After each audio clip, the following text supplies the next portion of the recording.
mga kinauukulan kaugnay sa gumuhong pundasyon ng tulay na proyekto ng 3rd District Engineering ng Department of Public Works and Highways at DPWH Region 2 na hindi pa kailanman nagamit. Personal na pinuntahan at ininspeksyon ng alkalde ang tulay sa bahagi ng barangay Alibago at nasaksihan ang gumuhong lupa at bitak-bitak na konkretong pundasyon nito.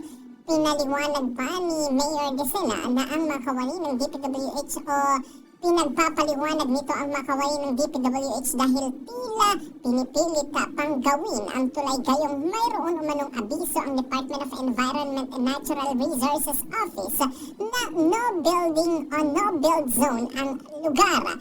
Una ring hinanap ng pinuno ng bayan ang detalyadong engineering design ng proyekto subalit hindi pa umano ito natugunan ng DPWH. Kaugnay rito ay pansamantala namang isinara ang daan sa tulay dahil sa delikado umano ito sa mga motorista. Magkakaroon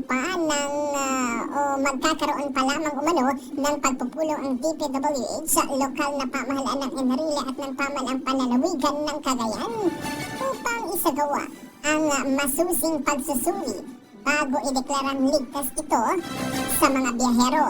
Inaabisuhan naman ang lahat na maaaring dumaan sa ibang mga alternatibong ruta sa service road malapit sa flood control sa nasabi ring lugar.